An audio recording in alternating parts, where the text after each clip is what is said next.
옆에 분들에게 눈짓으로 인사하겠습니다. 한 주 평안하셨습니까? 네, 잘 오셨습니다. 주의 이름으로 환영합니다. 화면으로 함께 하고 계신 우리 성도님들 주의 이름으로 축복합니다. 네, 비록 전파로 예배하지만 여러분 가정에서 또 예배하는 김에 잘 됐죠. 예배하는 훈련도 집에서 하고 또 늘 교회에서만 예배하다가 또 집에서 예배하는 느낌은 좀 다르잖아요. 집에서도 예배하는 공간이다 싶은 훈련을 좀 해주셨으면 좋겠습니다. 바라기는 지난번 1차 우리 비대면 예배는 두 달이 그렇게 진행됐었어요. 근데 이번에는 그것보다는 길지 않기를 좀 바라겠고 빨리 좀 끝나서 함께 다시 좀 예배 현장에 와서 얼굴을 맞대고 예배하는 또 시간이 왔으면 좋겠습니다. 지난 3월 11일 세계보건기구죠. 이 코로나19를 팬데믹으로 선언을 했습니다. 팬데믹이라고 하는 것은 조금 특징이 좀 있더라고요. 에피데믹은 전염병이고 엔데믹은 풍토병이고 팬데믹은 전 지구적 전염병이다 이렇게 말합니다. 즉 무슨 말이 되냐면 이 병은 그 이름답게 이제 전 세계 어디서나 그리고 누구에게나 예외 없이 찾아올 수 있는 병이다라고 하는 말이 되어집니다. 팬데믹 선언은 1968년도 홍콩 독감 그리고 2009년 신종플루 그리고 2020년 코로나19 이 세 가지가 팬데믹 선언이었었습니다. 실제로 이 코로나19는 우리 성북구 지역이 물론 지금 문제긴 하지만 그거를 넘어서서 이미 팬데믹이기 때문에 이미 우리 삶의 현장 곳곳에 들어와 있다라고도 말할 수 있습니다.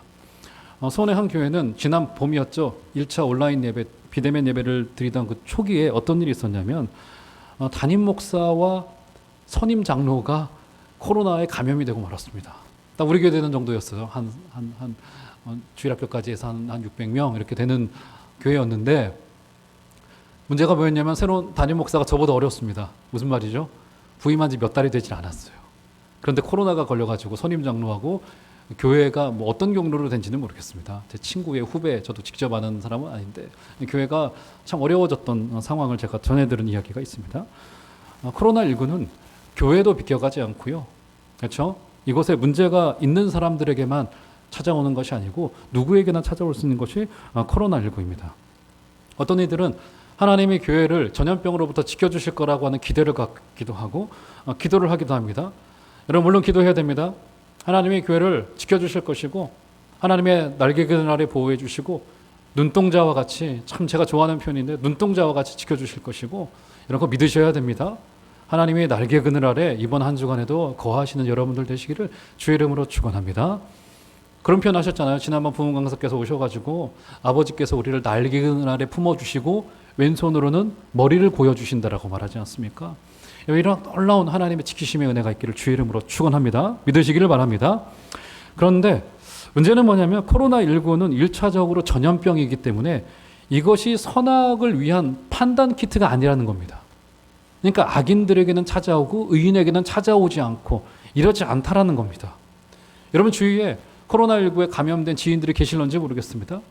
그분들이 그럴만하기에 코로나19에 감염이 되어졌고 또 그럴만하지 않기에 그 사람들은 감염되지 않고 이러지 않다라고 하는 말이 되어지죠. 즉 무슨 말이냐면 지금은 누구에게나 어디에서든지 어느 때이든지 이 전염병은 찾아올 개연성이 굉장히 높다라고 하는 말이 되어집니다. 종교개혁자들에게 흑사병이 그랬습니다. 흔히 패스트라고 불렸던 흑사병이 그랬어요. 우리가 잘 알고 있는 마르틴 루터에 관한 제가 석사 때 논문을 썼는데 사실은 제가 몰랐던 사실을 이번에 좀 글을 읽으면서 그제 글을 읽으면서 발견했어요. 그에게 원래 6남매가 있었습니다. 마르틴 루터가 얼마나 성격이 고약한 목회자였냐면 그가 중세의 그 카톨릭이 너무 싫어가지고 그 아내를 누구를 넣냐면 신부였던 여자를 신부가 아니죠. 수녀였던 여자를 신부로 받아들여요. 그렇죠. 그럴 정도로 이제 아주 종교개혁에 힘취되었던 분이었죠. 자, 그 분이 6남매를 자녀로 두었었습니다. 그런데 이 흑사병으로 고아가 된 또 다른 6남매를 자녀로 입양하기에 이르릅니다. 그런데 그 중에 한 명이 후에 흑사병으로 사망하고 말아요. 이랬고요. 하인리 블링거라고 하는 스위스의 종교개혁자가 있었습니다. 1564년에 아내가 흑사병으로 죽었고요. 세 딸과 그들의 사위 6명도 흑사병으로 사망했습니다. 세 딸의 가정 모두 다 목회자의 가정이었습니다. 그러니까 목회자 가정과 그 남편과 사모님 6명이 주르르 다 죽고 말았고, 불린 거는 아내와 세 딸과 사위 7명을 전부 다 목숨을 잃고 마른 상황이 된 겁니다. 위대한 목회자요, 신학자, 종교개혁자도 이 이 흑사병을 피해갈 수가 없었습니다. 지난 봄이었죠. 코로나19가 한참 창궐하기 시작할 때 재미있는 통계가 한 가지가 발견되어지더라고요. 그게 뭐였냐면 2019년도 같은 달에 비해서, 여러분 알베르트 카뮤라고 하는 소설가 아시나요? 그분이 썼던 소설 패스트라고 하는 소설이 있습니다. 이 역병을 어떻게 대처하는가, 사람들이 그것을 소설로 썼어요. 근데 그 소설책이 작년 대비 올해 2020년도에 47배나 많이 팔렸다라고 하는 기록을 본 적이 있습니다. 무슨 말이 됩니까? 지금 소설에서라도 지금 이 코로나를 어떻게 대처해야 될지를 배우고자 했고요. 그만큼 상황이 절박하다라고 하는 반증이기도 합니다. 자, 과연 그렇다면 우리 그리스도인들은 이 역병에 대하여, 전염병에 대하여 어떤 마음과 어떤 태도와 또 어떤 결과를 기대해야 될까요? 저는 크게 두 가지가 있다고 생각이 되어집니다. 첫 번째는 뭐냐면 바로 이 전염병을 대하는 우리의 자세와 우리의 태도가 굉장히 중요하다고 생각합니다. 역사 속에서 우리 기독교 교회는 전염병의 시대에 생명을 살리기 위해서 적극적으로 나섰습니다. 지금과 같은 현대의학이 발전하지 않았던 때였기 때문에 교회는 흑사병으로 죽어가는 자들을 돌보는 역할을 굉장히 오랫동안 해왔습니다. 여러분, 이것만으로도, 그래서 교회에 찾아온 사람들에게 음식과 물과 심지어 잠자리를 제공하는 것만으로도, 그들에게 편안하게 쉴 수 있는 장소를 제공하는 것만으로도 굉장히 큰 사망률을 낮추기도 했고요. 그리고 그리스도인들은 종교에 상관없이 찾아오는 자들에게 대접을 했기 때문에 이 기독교가 가지고 있는 사랑의 이 교리라고 하는 거, 이 실천이라고 하는 이 문제에 대하여 굉장히 사랑의 실천을 보여줬던 사례가 우리에게 있었습니다. 이방 종교는 전염병이 왜 생겨났는지에 대한 답을 주지도 못했고, 그리고 전염병으로 고생하는 환자들을 돌보는 일도 하지 않았습니다. 그래서 후에 기독교인들의 그 사랑은 이교 숭배자들의 마음의 문을 열어서 전도할 수 있게끔 하고, 로마의 지식층의 균열을 가져오게 했던 가장 결정적인 사례가 바로 기독교인들이 생명을 위해서 보여줬던 그 희생과 그 담대함과 그들의 권리를 포기함과 교회의 낯선 자들을 어렵지 않게 드리면서 그들에게 물과 음식을 제공하였던 그들의 희생 정신에서 찾을 수 있다, 이렇게 볼 수 있는 겁니다. 지금 이 시대는 현대의학이 발전했기 때문에 교회가 환자들을 받을 필요는 없겠죠. 그런데 과연 생명을 위해서 교회가 어떤 역할을 할 수 있을 것인가를 고민해 본다면 우리는 답을 어렵지 않게 찾을 수 있으리라 생각이 되어집니다. 이게 첫 번째, 교회의 자세가 어떠해야 되는가에 대한 숙제가 우리에게 있고요. 두 번째, 더욱 중요한 내용이 우리 가운데 있습니다. 그것이 뭐냐면, 두 번째로 이 코로나19를 비롯한 이런 전염병을 비롯한 태풍이나 지진이나 홍수나 쓰나미 같은 자연재해는 우리 그리스도인들로 하여금 궁극적으로 질문 앞에 서게 합니다. 어떤 질문 앞에 서게 합니까? 그것을 흔히 어떤 분은 신학적인 질문이라고 말하더라고요. 신학적인 질문이라는 게 뭡니까? 하나님, 도대체 하나님이 선하신다라고 한다면 지금 이 재난과 이 질병을 왜 주셨습니까? 지금 옆집에 저 아저씨는 코로나에 걸려서 사망하기에 이르렀는데 왜 저는 생명을 부지하게 하셨나요? 이런 질문이 즉각적으로 우리들에게 찾아올 수밖에 없습니다. 맞죠, 여러분? 어제 통계를 보니까 오늘은 좀 달라졌겠죠. 전 세계에 약 2,500만 명 가까운 인구가 코로나에 감염되어졌고요. 2,500만 명입니다. 2,500만 명이라면 서울과 경기도 인구, 우리나라 인구의 절반이에요. 감염되어졌고요. 그리고 코로나19로 사망한 사람이 어제부로 약 88만 명 정도, 거의 100만 명 가까운 인구가 지금 100만 명 곧 돌파할 것 같습니다. 이런 거대한 재난 앞에, 지금 비대면 예배라고 하는 초유의 사태 앞에 우리는 질문하지 않을 수 없는 것이 무엇이냐면, 하나님이 과연 이 질병을 우리에게 왜 허락하셨던 것일까? 하나님이 이것을 왜 우리에게 주셨던 것일까라고 하는 질문을 던지지 않을 수 없습니다. 보통의 사람들이 병들거나 다치고 죽게 한다라고 하는 이 생각은 지금 불신자나 신자나 할 것 없이 거대한 질문 앞에 서게 합니다. 하나님, 도대체 이것을 왜 주셨습니까? 하나님의 뜻이 어디에 있습니까? 과연 하나님은 선하십니까? 그래서 고대 무신론 철학자들은 이런 답을 주면서 기독교를 비난했어요. 어떤 답을 줬냐면 이런, 제가 그대로 인용을 해왔는데 이런 답을 줍니다. 신이 선하면 이를 막을 능력이 없거나 그럴 힘이 없다면 그는 선한 존재가 아니다 라고 하나님을 향하여 손가락질을 하였습니다. 분명한 것은 한 가지입니다. 이 팬데믹, 이 코로나19 자연재해, 통제할 수 없는 이 아픔, 고난은 우리로 하여금 신앙의 깊이에로 도달하게 합니다. 우리를 하나님을 생각하게 하고요, 하나님에 대하여 고민하게 하고요, 하나님이 살아계신지를 다시 한번 점검하게 하고요, 그래서 신앙이 있는 성도라고 한다면 다시 기도 앞으로 나아가게 하고 말씀 앞으로 나아가게 하고 그분이 이 시대 가운데 어떤 뜻을 펼치려고 하신 것인가에 대한 근본적인 성찰과 근본적인 질문 앞으로 나아가게 합니다. 사랑하는 성도 여러분, 종암제일교회 성도 여러분, 이 화면으로 함께하고 계신 우리 성도 여러분, 이 어려움의 때 아마 힘드실 거예요. 집에 오래 있으셔야 되고 활동 반경이 줄어들고 하다 보면 아무래도 힘들겠죠. 그럴 때일지라도 이 어려움이 우리로 다시 한번 하나님을 묵상하게 하고 하나님을 바라보게 하고 우리로 겸손하게 하고 그분 앞에, 그분의 뜻 앞에 서게 할 수 있게 되어지는 복된 기회로 삼게 되어지는 은혜가 있기를 주의 이름으로 축원합니다. 그래서 이 비대면 예배 기간 동안에 저는 이 코로나와 우리 시대라고 하는 좀 다소 거창한 제목이라 좀 부담이 되었습니다만 몇 주간이 될지는 모르겠습니다만 이것을 살펴보면서 하나님이 우리에게 주실 묵상거리들을 나누면서 하나님의 은혜를 한번 구하여 보는 복된 예배 시간 되시기를 주의 이름으로 축원합니다.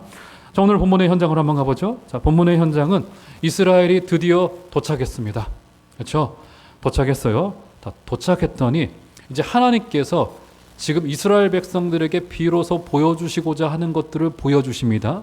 광야 40년 동안 그들이 순종하지 못했던 것들이 무엇이었는지를 그들에게 직접 보여주고 있었던 그 현장이다, 이렇게 말할 수 있습니다. 지금 광야 1세대는 모두 지나갔고요. 광야 2세대가 이제 요단강을 건너게 되어졌습니다. 약속이 이루어졌던 현장이에요. 여러분, 이것이 얼마나 감격스러웠을까요? 정말 감격스러운 현장 아니겠습니까? 자, 그런데 오늘 현장에서 하나님께서는 두 가지의 명령을 주십니다. 하나는 할례와 유월절을 지키라라고 하는 명령을 주고요. 그리고 그 땅에 이제 첫 열매를 너희들이 먹으라라고 해서 그들이 이제 그 땅에서 처음으로 만나와 메추라기가 아니라 그 땅의 열매와 그 땅의 소산물을 먹게 되는 이 현장입니다. 출애굽이 이제 공식적으로 종료되는 현장이라고 볼 수 있습니다. 자, 오늘 이 현장은요, 이 광야 40년의 마지막 날이기도 하고요. 그리고 어떻게 되는 겁니까? 가나안 정착의 첫째 날, 이게 하루가 겹쳐지고 있는 현장이다, 이렇게 볼 수 있는 겁니다. 그러니까 유월절을 지킴으로써 출애굽이 공식적으로 종료되어지고 있는 현장이고, 유월절이 지켜지면서부터 이제 가나안 땅에서의 그들의 역사가 진전되어지는 첫 번째 현장이다, 이렇게 볼 수 있는 겁니다. 자, 한번 본문을 한번 가보시죠. 자, 1절로 가보시면, 자, 1절 한번 볼까요? 5장 1절. 한번 나같이 한번 한 소리로 읽도록 하겠습니다. 시작. 요단 서쪽의 아모리 사람의 모든 왕들과 해변의 가나안 사람의 모든 왕들이 여호와께서 요단물을 이스라엘 자손들 앞에서 말리시고 우리를 건너게 하셨음을 듣고 마음이 녹았고 이스라엘 자손들 때문에 정신을 잃었더라. 자, 잘 건넜어요. 지금 잘 건넜습니다. 하나님의 기적도 맛보았고요, 하나님의 세심한 구원의 역사도 맛보았죠. 강바닥을 말리시지 않았습니까? 그렇죠? 이제 가나안 전쟁을 치러야만 됩니다. 그렇죠? 지난 주간에 우리 요단강을 건너던 그 현장을 살펴봤잖아요. 건너면서 돌비를 그 중간에 세우고, 그리고 오늘 처음으로 유숙할 곳이었던 그 길갈에도 돌비를 세워서, 두 개의 돌비를 세워서 하나님의 역사를 다음 세대로 하여금, 그래서 여러분, 참 아무리 강조해도 다음 세대는 참 너무 중요합니다. 오늘의 말씀의 맥락과는 마진 상관이 없는 내용이긴 하지만, 지금 이 이스라엘의 결정적인 순간에도 하나님은 다음 세대를 생각했고요. 이런 교회에게도 지금 이제 물론 21세기의 현대 한국 교회는 이제 모든 교회가 이 다음 세대 문제는 이거는 예외 없는, 물론 성경에 말하고 있는 명령이기도 하지만 특별히 지금 이제 인구 절벽의 시대이기도 하고, 여러분 그랬잖아요. 지금 제가 기억을 되돌아 보니까 저 고등학교 때는 한 반에 한 4분의 1이 교회를 다녔어요. 그렇지 않았습니까? 교회를 다녔었습니다. 근데 제가 지금 듣기로는 지금 10%도 되지 않는다고 들었습니다. 한 반에 지금 한 30명 되나요? 그렇죠? 30명 중에 10%면 뭐 3명, 4명, 5명 정도도 되지 않는 숫자인데 교회를 출석하고 있는 이 현재의 숫자 그것도 되지 않고요. 그게 지금 이제 대학으로 가면은 더 숫자가 떨어진다라고 합니다. 뭐 그런 현실적인 문제도 있고요. 성경에서는 어느 곳에서나 다음 세대의 문제에 대하여 거론을 해요. 하나님께서는 돌비를 세우도록 한 것이 다음 세대로 하여금 그것을 보고 하나님의 역사를 기억하고 하나님의 기적도 맛보고 하나님의 역사를 기억하라 라고 하는 다음 세대에게 주었던 굉장히 중요한 명령이 해당되어집니다.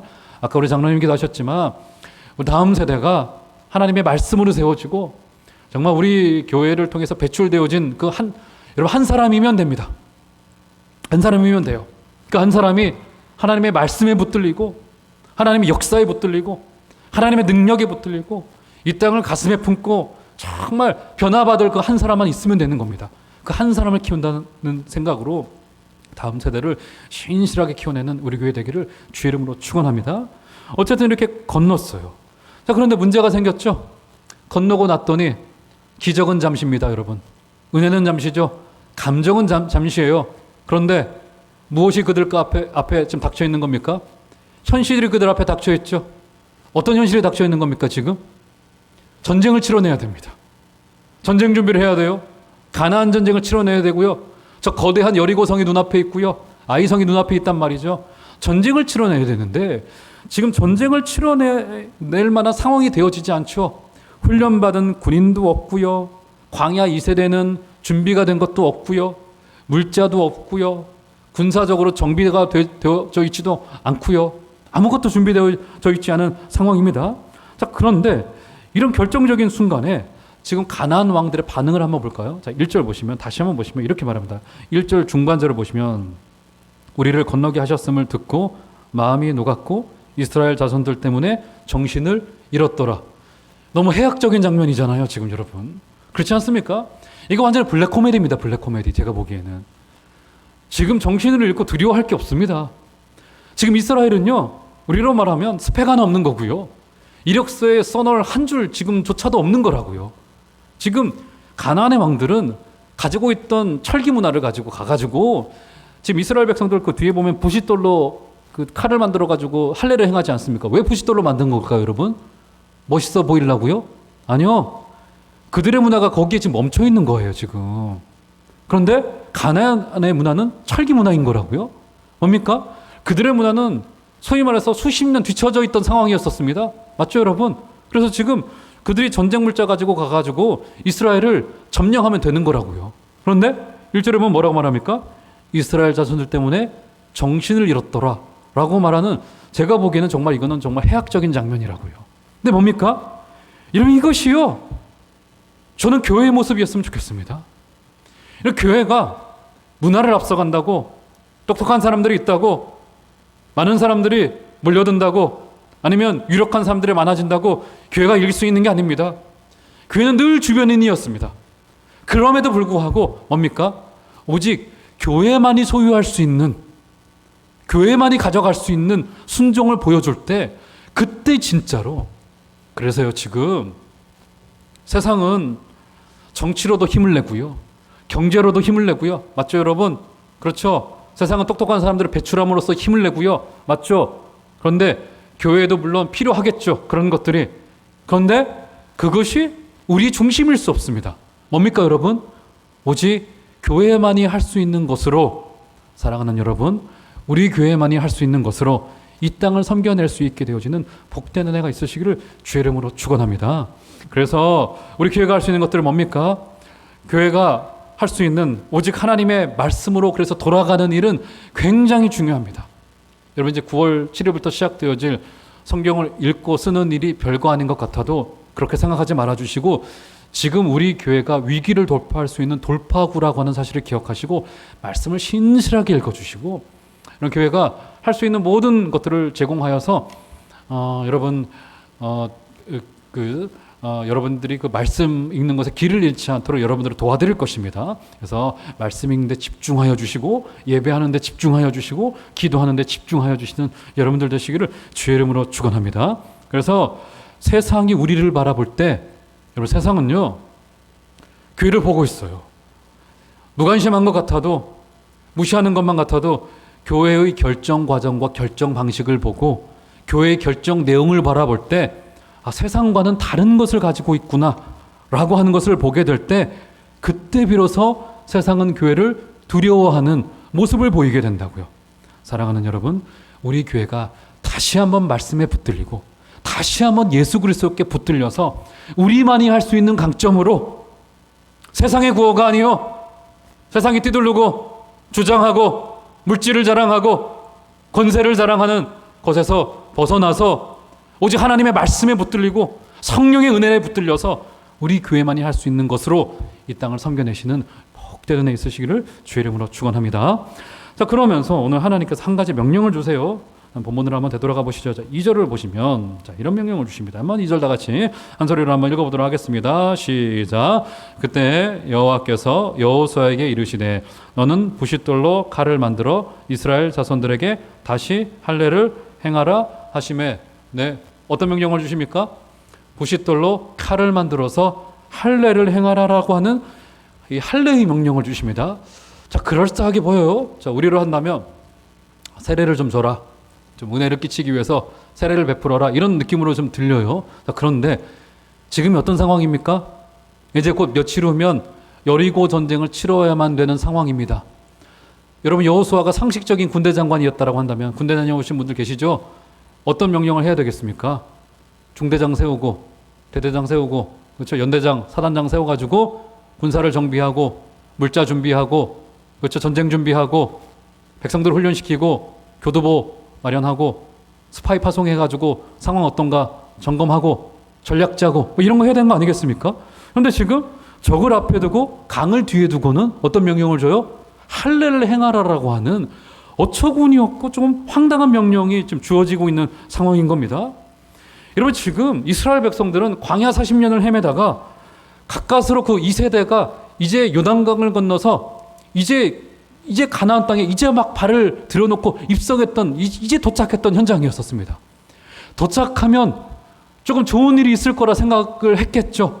집도 마련하고, 그렇죠, 먹을 것도 잘 마련하고 이런 기대감을 가지지 않았겠습니까? 그런데 광야 40년을 어렵사리 요단강을 기적으로 근근히 건너놨더니 하나님이 전쟁을 앞에 두고 너희들 할례를 행하라라고 하는 어처구니 없는 명령을 주고 있단 말이죠.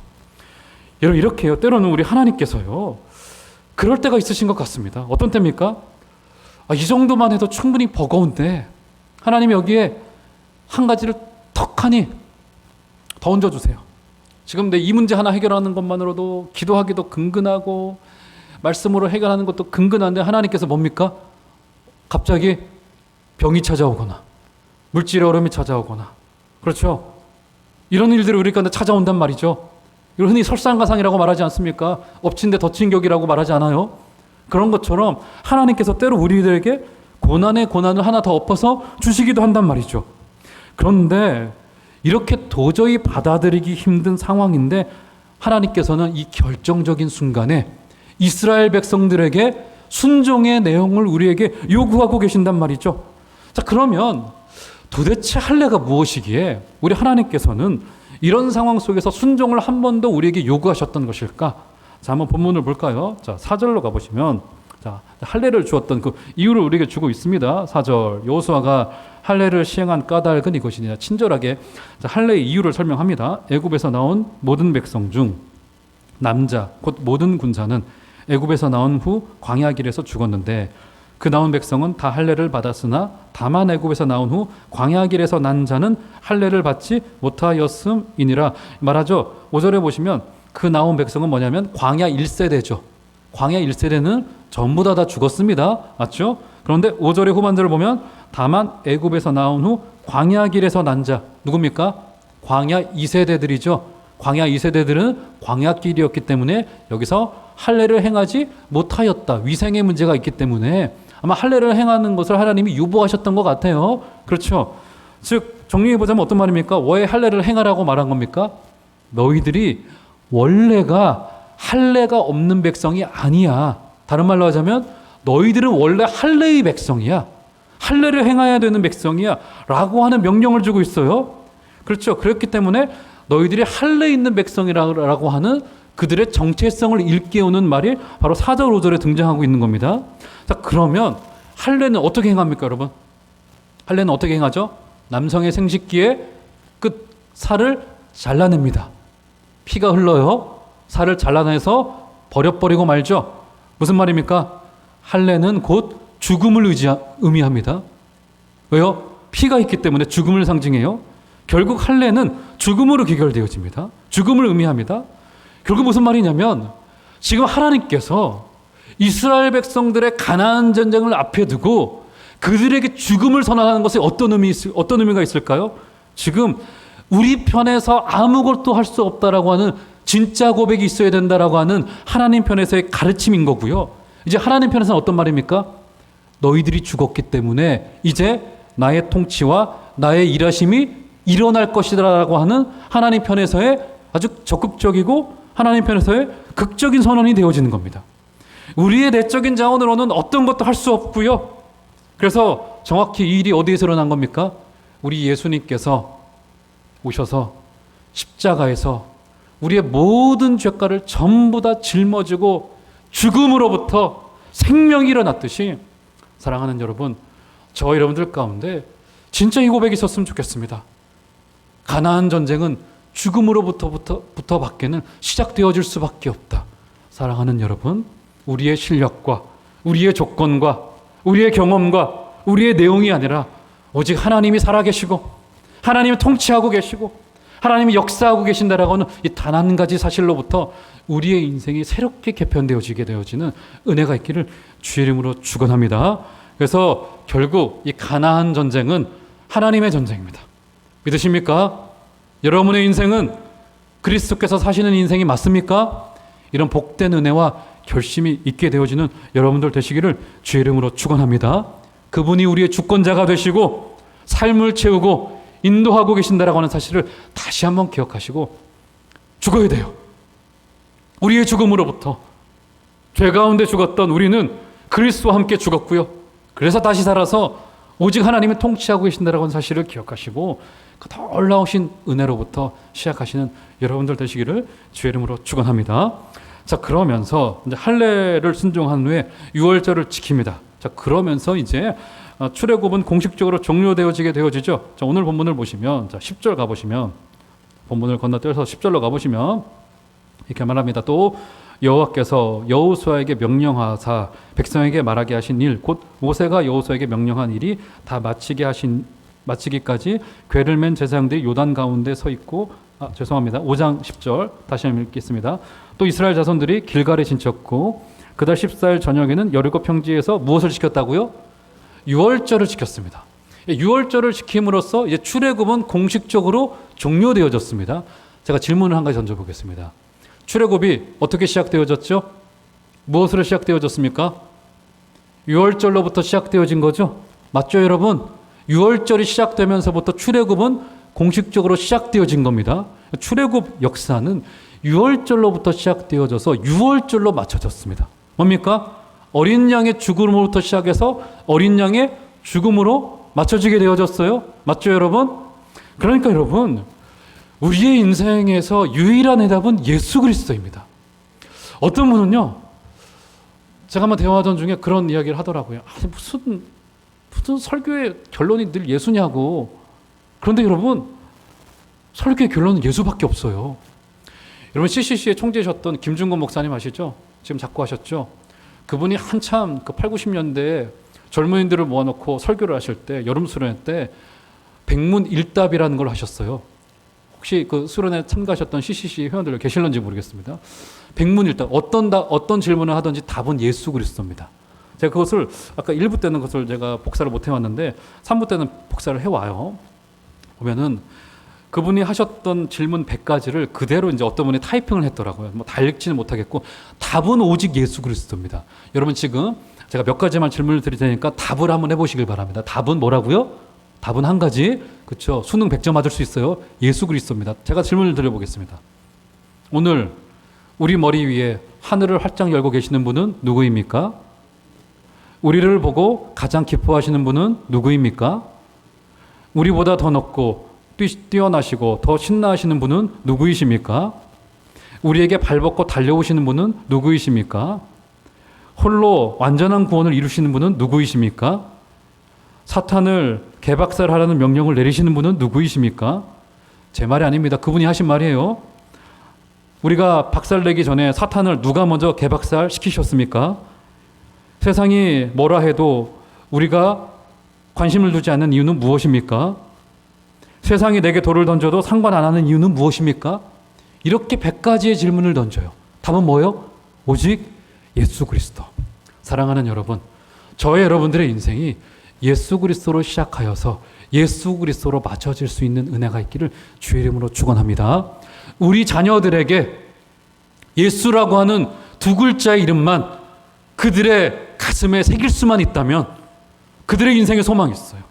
사랑하는 여러분, 가정에서 예배하는 중에 그들에게 예수를 가르쳐 주시고 그분이 무엇을 하셨는지 지금도 성령으로 어떻게 역사하고 계신지를 기억하시고 그들에게 예수를 가르쳐 주시는 복된 은혜 있으시기를 주의 이름으로 축원합니다. 그러면서 오늘 말씀의 결론으로 10절을 다시 한번 가보시면 또 이스라엘 자손들이 길갈에 진쳤고 그달 14일 저녁에는 여리고 평지에서 유월절을 지켰으며 6월절을 지켰습니다. 11절 6월절 이튿날에 그 땅의 소산물을 먹되 얼마나 감격스러웠을까. 평생 지겹게 40년 동안을 만나와 메추라기만 먹다가 11절 그 땅의 소산물을 먹되 그날에 무교병과 볶은 곡식을 먹었더라. 그렇죠? 6월절이기 때문에 무교절이기 때문에 먹었습니다. 12절 다 같이 한번 읽겠습니다. 시작. 또 그 땅의 소산물을 먹은 다음 날에 만나가 그쳤으니 이스라엘 사람들이 다시는 만나를 얻지 못하였고 그 해에 가나안 땅의 소출을 먹었더라 라고 말하죠. 그렇죠? 여기 재미있는 흥미로운 구도가 한 가지가 오늘 말씀의 결론으로 담겨져 있습니다. 여기 보면 그 땅의 열매를 먹었다라고 말하죠. 근데 그 땅의 열매를 먹은 때가 언제인지를 기록해 놓고 있어요. 12절 다시 한번 눈을 넣어보시면 그 땅의 소산물을 먹은 다음 날에 만나가 그쳤다라고 말합니다. 그렇죠? 그 땅의 소산물을 먹은 다음 날에 만나가 그쳤어요. 그러면 제가 질문을 던져보겠습니다. 그 땅의 소산물을 먹은 그 첫째 날에는 만나를 먹었습니까? 안 먹었습니까? 먹었어요? 안 먹었어요? 12절 잘 보세요. 답이 있죠? 그 땅의 소산물을 먹은 다음 날에 만나가 그쳤으니까 그 땅의 소산물을 먹은 그날은 만나가 내린 겁니까? 안 내린 겁니까? 내렸죠. 그러면 그 땅의 소산물을 먹은 그날에는 만나도 먹고 그 땅의 열매도 먹고 맞죠? 그러면 하나님이 왜 이렇게 만나도 먹게 하시고 그 땅의 열매도 먹게 하셨던 것일까? 왜요? 왜 그러셨을까요? 잔치하라고? 그것도 맞는 것 같아요. 좋은 날이니까. 빨리 우리 교회도 바자회 다시 해서 그렇죠? 주일날 좀 돼지고기도 먹고 김치도 먹고 파김치도 먹고 식혜도 먹고 막 이랬으면 좋겠습니다. 우리 이명장 원사님 몸이 금질금질하실 것 같은데 그런 날이 빨리 왔으면 좋겠습니다. 좋은 날이기 때문에 만나도 먹고 잔치도 하고 맞아요. 그런데 그것보다 더 중요한 이유가 있죠. 왜 그러면 그 땅의 소출 열매를 먹게 하시면서 동시에 이렇게 겹치도록 만나도 하루 동안 먹게 하셨던 것일까? 왜 그러셨을까요? 하나님의 분명한 의도와 이 오버랩되게 하고 중첩되게 했던 그 이유가 있겠죠. 왜 그러셨을까요? 왜 오버랩되게 하셨을까요? 이유는 너무 분명하죠. 광야에서 내렸던 그 만나는 누구도 하나님의 기적의 역사라고 하는 사실을 부인할 수 없었을 겁니다. 맞죠, 여러분? 그렇죠? 하늘에서 내렸던 만나. 눈 떠보니 우리 가운데 턱하니 우리 그런 간증 듣잖아요. 어떤 목사님이 쌀이 없었는데 문을 열어보니까 그 앞에 성미가 와 있더라. 이런 기적도 있지 않습니까? 그렇죠? 그거 똑같아요. 그렇죠? 문을 열어보니까 먹을 게 와 있어요. 40년 동안을 하나님이 매일 아침마다 사랑하는 여러분 매일 아침마다 하나님이 여러분들에게 말씀을 먹여주시기를 주의 이름으로 축원합니다. 여러분이 말씀을 열 때마다 하늘의 음성이 들려오고 바라기는 제게 제일 그게 필요해요.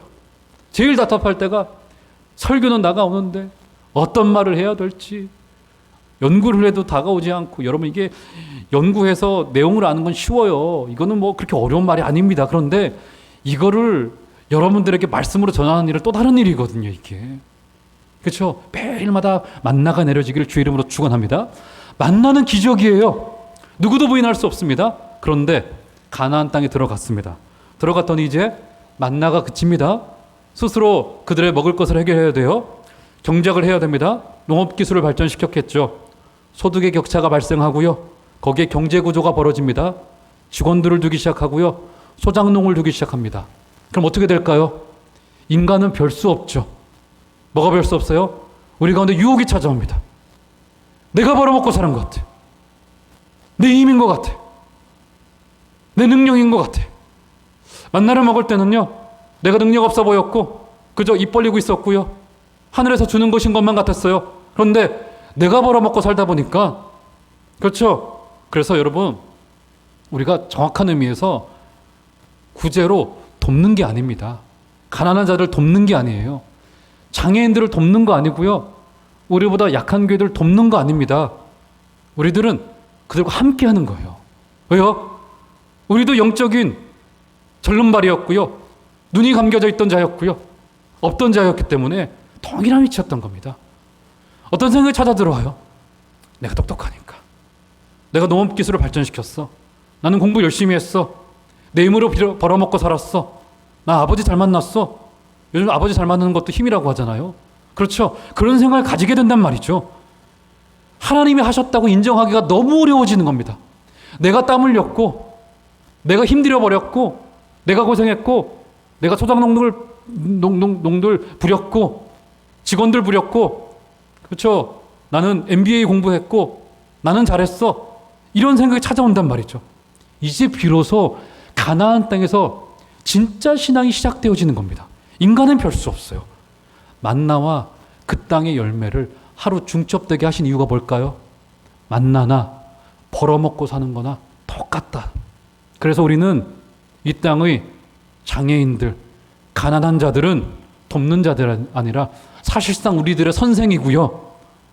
우리들의 모습을 다시 일깨워주는 하나님이 충성한 구원의 방편인 거고요.